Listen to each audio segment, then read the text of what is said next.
Bismillahirrahmanirrahim. Assalamualaikum warahmatullahi wabarakatuh. Salam Om Swastiastu, Namo Buddhaya, salam kebajikan, salam sejahtera untuk kita semua. Yang terhormat, anggota Komisi Yudisial selaku Ketua Bidang Hubungan Antar Lembaga dan Informasi, juga merangkap sebagai juru bicara Komisi Yudisial, Bapak Profesor Dr. Mukti Fajar Nur Dewata, SHM. Yang terhormat, anggota Komisi Yudisial selaku Bidang Pengawasan Hakim dan Investigasi, Bapak Profesor HC Dr. Joko Sasmito SHMH, yang terhormat Ketua Anggota Komisi Yudisial selaku Ketua Bidang SDM Advokasi, Hukum Penelitian dan Pengembangan, Bapak Binziad Kadafi SHLM PhD, rekan-rekan penghubung dan juga rekan-rekan media yang hadir melalui platform Zoom ataupun yang telah bergabung dalam streaming YouTube Komisi Yudisial. Alhamdulillah, puji dan syukur kita panjatkan kehadirat Allah Subhanahu wa Ta'ala, karena atas rahmat dan hidayahnya maka kita dapat berkumpul dalam rangka konferensi pers progres kinerja bidang pengawasan hakim dan juga advokasi hakim dan juga perkembangan dalam masa efisiensi anggaran di tahun 2025 ini. Untuk sebelum kita mulai, kami mohon perkenan kepada juru bicara Komisi Yudisial, Bapak Profesor Mukti Fajar Nur Dewata, untuk dapat menyampaikan pengantar terlebih dahulu. Kami persilakan, Prof. Baik, selamat siang. Bismillahirrahmanirrahim. Assalamualaikum warahmatullahi wabarakatuh. Salam sejahtera untuk kita semuanya. Pada Pak Joko dan Pak Kadafi yang saya hormati, serta seluruh teman-teman media maupun masyarakat umum yang mengikuti konferensi pers kali ini, bahwa konferensi pers kali ini KY ingin memberikan informasi, update informasi mengenai berbagai kasus yang ditanyakan oleh publik, ya, melalui media. Karena agak banyak, maka daripada kita jawab satu-satu, maka kita adakan press conference kali ini. Baik dari bidang Waskim, di Pak Joko yang akan menjelaskan, maupun dalam bidang advokasi. Nanti Pak Kadafi yang akan menjelaskan. Yang ini tentunya juga masih ingat di benak kita masyarakat beberapa kasus yang mencuat menjadi perhatian publik, ya. Kasus Yarof, kemudian kasus tambang, dan seterusnya dan seterusnya. Ini yang kemudian nanti akan dijelaskan lebih detail oleh Pak Joko. Begitu juga dengan kasus PMKH. Nanti juga akan penundaan martabat kehormatan hakim, itu nanti akan disampaikan oleh Pak Kadafi, bidang advokasi.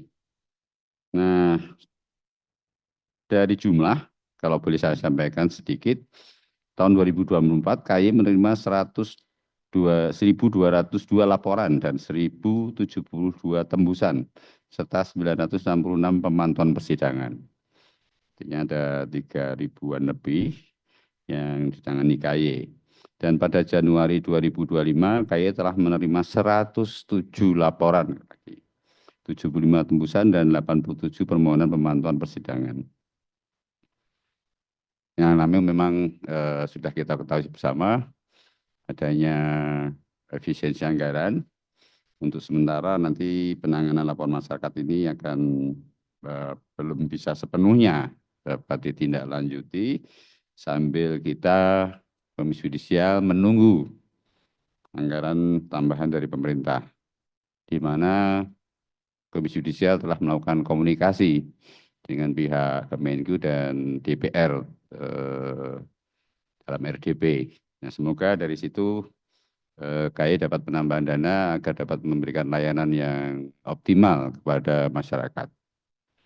Demikian mungkin untuk sebagai pembuka. Selanjutnya saya persilahkan Pak Joko untuk menyampaikan dulu mengenai pengenangan laporan masyarakat. Silakan, Pak. Terima kasih, Pak Mukti. Bismillahirrahmanirrahim. Assalamualaikum warahmatullahi wabarakatuh.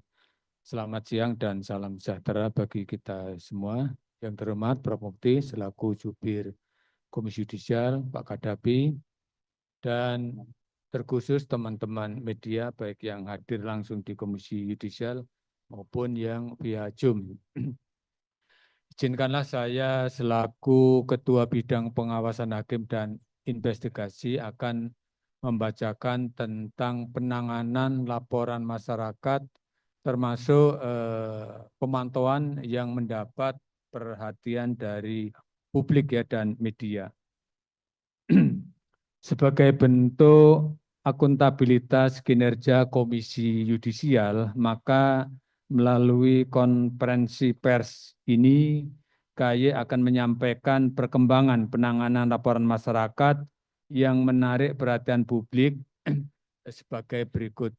Sebenarnya di tahun 2025 ini ada sekitar 11 ya penanganan laporan masyarakat yang mendapat perhatian publik, namun pada kali ini akan saya bacakan kurang lebih ada 6. Yang pertama, dugaan pelanggaran kode etik hakim terkait vonis bebas warga negara asing penambang emas ilegal seberat 774 kg di Kalimantan Barat.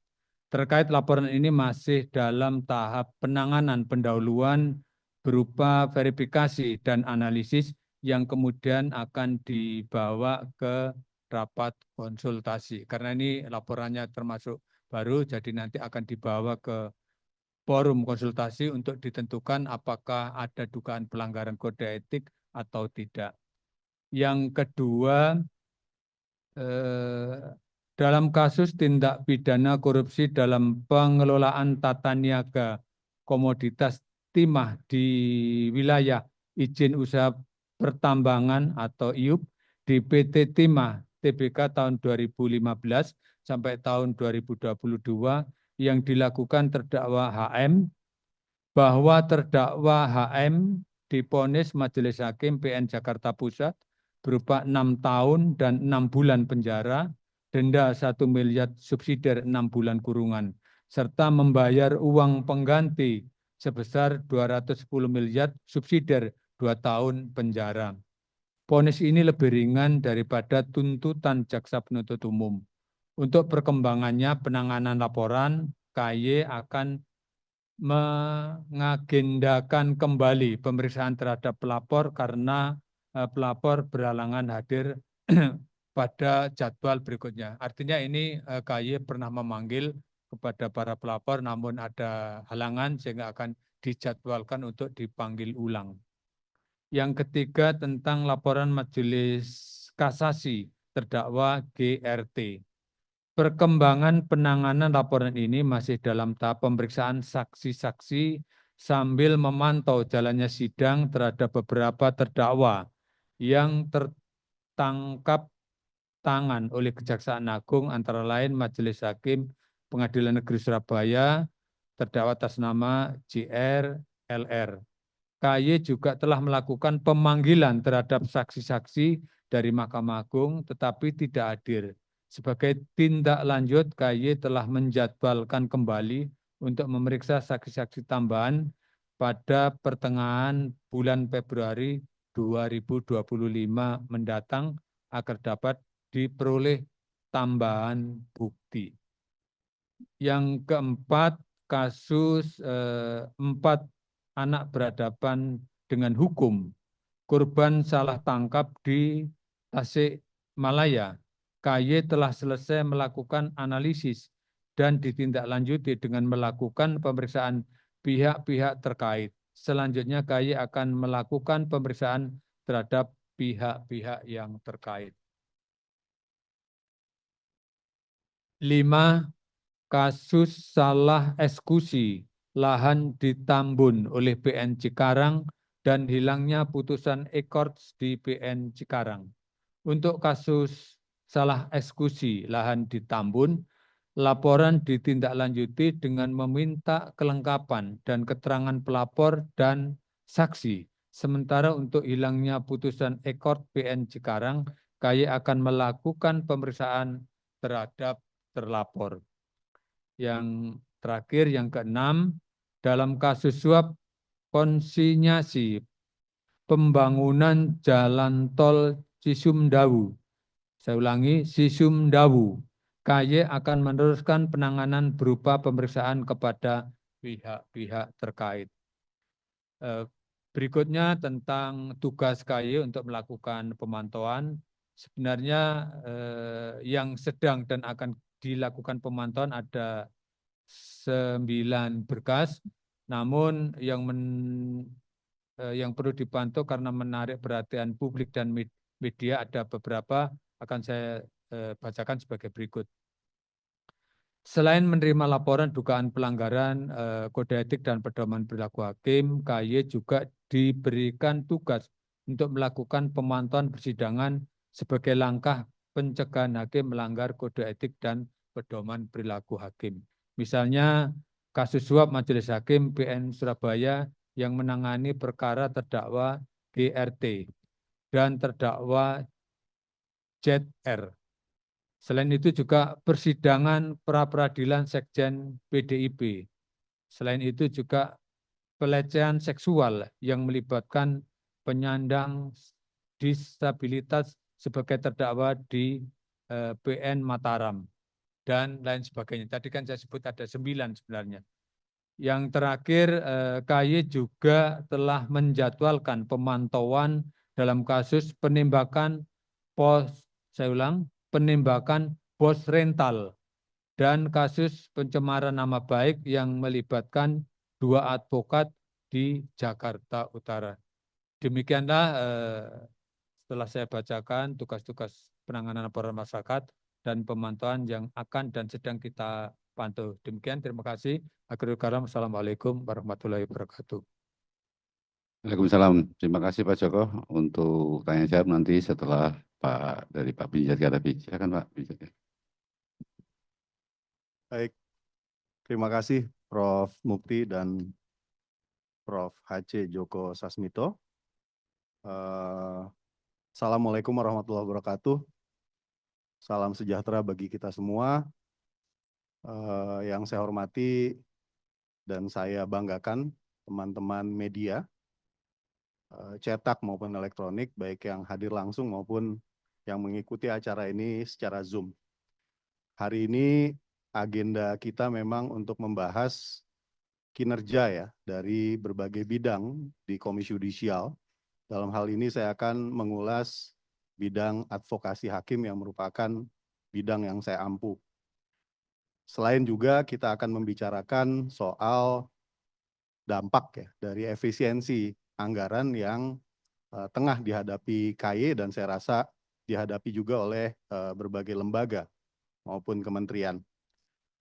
Komisi Yudisial tentu saja selalu berkomitmen ya untuk menjaga hakim di Mahkamah Agung beserta hakim di peradilan di bawahnya agar mereka tidak mengalami perbuatan merendahkan kehormatan dan keluhuran martabat atau yang biasa kita singkat dengan istilah PMKH.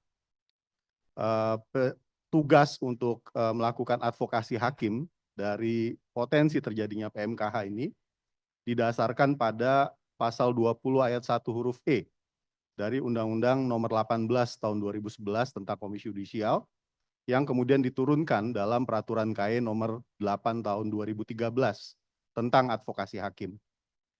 Komitmen untuk perlindungan, memberikan perlindungan terhadap hakim ini terwujud dalam kinerja penanganan PMKH selama ini.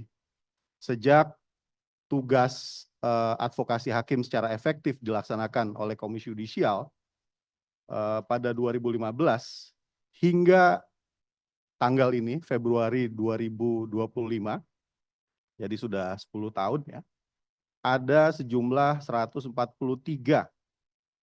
kasus dugaan PMKH, baik yang sumbernya, informasinya berasal dari laporan para hakim yang mengalami PMKH tersebut, maupun berdasarkan informasi yang secara proaktif didapat oleh KY maupun didapat oleh KY dari sumber-sumber yang beragam, salah satunya dari media massa. Jenis PMKH yang terjadi selama ini tentu saja beragam ya, mulai dari teror terhadap hakim, kekerasan yang dialami hakim, kericuhan dalam persidangan, hingga hal-hal yang sifatnya berkaitan dengan perkembangan teknologi seperti peretasan situs pengadilan, pemalsuan data, dokumen putusan di dalam sistem informasi pengadilan dan lain-lain. Peristiwa PMKH yang ditangani oleh KAY itu terjadi di banyak tempat, tidak hanya di Jakarta, hampir di seluruh Indonesia. Dan tindak lanjut yang dilakukan oleh KAY ketika ada dugaan PMKH itu berdasarkan peraturan KAY nomor 8 2013 ini juga beragam. Di antaranya adalah langkah hukum, yaitu dengan mendampingi pelaporan atas pelaku PMKH oleh hakim yang mengalami peristiwa PMKH kepada aparat penegak hukum, atau langkah lain.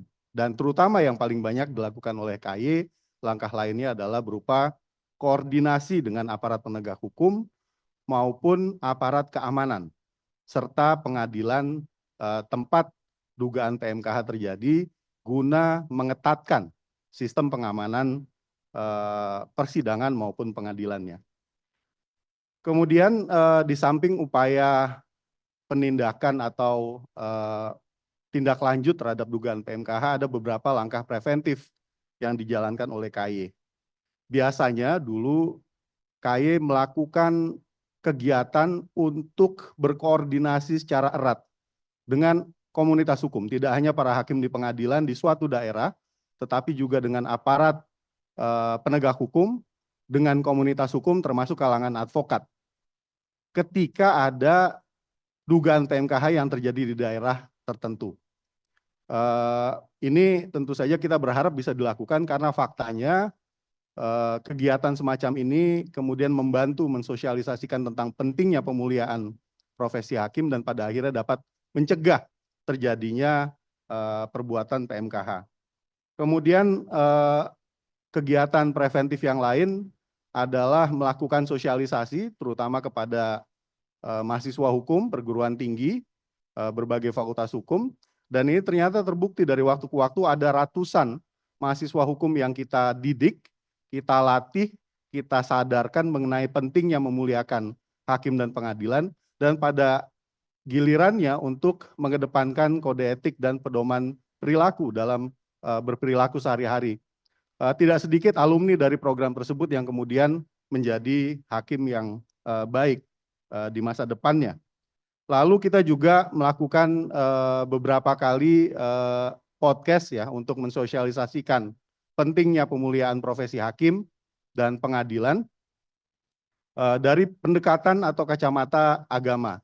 Dan ini juga kami pandang penting untuk kemudian meningkatkan kesadaran masyarakat, terutama pencari keadilan, pengguna jasa pengadilan, untuk selalu mengedepankan penghormatan pada hakim dan proses peradilan. Kita juga, Komisi Yudisial, sepanjang 2022 hingga 2024, melakukan observasi terhadap penerapan sistem keamanan hakim dan pengadilan, berdasarkan Perma nomor 5 tahun 2020 yang diubah dengan Perma nomor 6 tahun 2020. Observasi dilakukan terhadap ratusan pengadilan, baik itu pengadilan negeri, pengadilan tata usaha negara, pengadilan agama, di berbagai daerah yang mencakup pengadilan kelas 1A khusus, ini biasanya ada di kota-kota besar, pengadilan kelas 1A, biasanya ada di ibu kota kabupaten atau kota madya, kemudian ada juga pengadilan-pengadilan kelas 2, yang itu kelas 1B dan kelas 2, ini yang biasanya tersebar di daerah-daerah yang relatif remote ya atau terpencil. Dan tujuan dari observasi ini adalah untuk mengetahui pemenuhan pengadilan terhadap berbagai elemen keamanan hakim dan persidangan. Di antaranya terkait dengan anggaran pengamanan, SDM pengamanan, kemudian prototipe gedung pengadilan yang aman, hingga ke perlengkapan atau sarana dan prasarana atau alat pengamanan pengadilan. Lalu Bapak Ibu, KAY saat ini juga sedang menyusun ya berdasarkan hasil observasi tersebut kertas kebijakan mengenai keamanan hakim dan pengadilan. Tujuannya adalah untuk memperbaiki perencanaan maupun implementasi dari keamanan hakim dan pengadilan. Eh, Hadirnya Komisi Yudisial di dalam berbagai peristiwa PMKH penting untuk menyampaikan pesan kepada semua pihak bahwa ada kemuliaan proses peradilan yang harus dijaga. Juga menyampaikan pesan kepada hakim bahwa mereka tidak sendiri dan niscaya memperoleh dukungan dan perlindungan selama mereka menjalankan tugasnya, memeriksa dan memutus perkara secara imparsial, berintegritas, dan akuntabel. Tentu saja kehadiran KY membutuhkan anggaran, dan dengan adanya efisiensi, tentu saja pelaksanaan tugas advokasi KY mau tidak mau akan terdampak. Harus ada skala prioritas yang dibuat, bergantung pada jenis dugaan PMKH dan lokasi kejadian. Prioritas tentu saja akan diarahkan pada wilayah Jakarta dan sekitarnya, serta kota atau kabupaten di sekitar domisili 20 kantor penghubung KY. Juga pemanfaatan teknologi dan informasi akan semakin dioptimalkan guna kepentingan efisiensi. Lalu berbagai kegiatan pencegahan akan dikurangi secara signifikan dan difokuskan pada advokasi kebijakan. Antara lain agenda revisi KUHP, khususnya pasal 176, Jungto pasal 218 terkait kegaduhan di persidangan, juga pasal 217 dan pasal 231 ayat 2 KUHP terkait tata tertib sidang. Hal ini, usulan ini sudah disampaikan KY dalam rapat dengan Komisi 3 DPR yang terjadi pada 10 Februari 2025 atau hari Senin yang lalu. Di samping itu juga KY akan mengadvokasikan kertas kebijakan mengenai sistem pengamanan hakim dan pengadilan, antara lain ya rekomendasi salah satu yang saya rasa penting itu adalah gagasan untuk membentuk polisi khusus pengadilan. Tentu saja pembentukan ini akan memperhatikan berbagai aspek, terutama modalitas SDM pengamanan yang saat ini sudah dimiliki oleh pengadilan, dan juga agenda efisiensi anggaran yang diterapkan oleh pemerintah. Adapun mengenai kejadian PMKH belakangan, diantaranya yang terjadi di pengadilan pajak, kemudian di PN Jakarta Utara, KY ingin mengatakan sekali lagi, kami sudah menurunkan tim, kemudian kami juga sudah melakukan koordinasi pengamanan kepada pihak pimpinan pengadilan dan juga berkomunikasi secara erat dengan para hakim ya. Di samping juga merencanakan ke depan rencana untuk pengamanan yang lebih baik. Tapi pada kesempatan ini ya untuk menambahkan penyikapan yang sudah dibuat oleh KY sebelumnya, KY ingin mengatakan bahwa kita semua tidak ingin tentu saja hakim memeriksa dan memutus perkara di bawah ya bayang-bayang godaan transaksi perkara. Karena itu independensi hakim harus diawasi. Tetapi juga kita tidak ingin hakim bekerja dalam ketakutan dan tekanan. Karenanya independensi hakim pada saat yang sama juga harus dilindungi. KY mengajak semua elemen bangsa dan komunitas hukum untuk menghormati dan menjaga kemuliaan dan kehormatan hakim saat bersentuhan dengan proses peradilan. Tentu saja sesuai dengan koridor hukum acara, standar kepatutan dan kepantasan umum, tata tertib persidangan, serta kemuliaan profesi masing-masing yang tercermin pada kode etik dan pedoman perilaku hakim, tidak hanya hakim, tapi juga advokat dan lain-lain.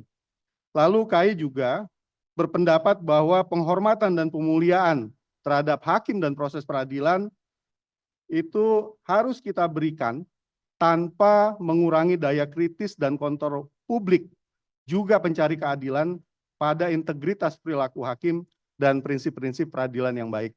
Saya rasa itu yang bisa saya sampaikan, Prof. Mufti. Saya kembalikan kepada juru bicara. Terima kasih. Baik, jadi sekali lagi saudara-saudara, teman-teman media dan juga masyarakat umum, telah kami sampaikan berbagai pertanyaan yang selama ini ditujukan ke Komisi Yudisial.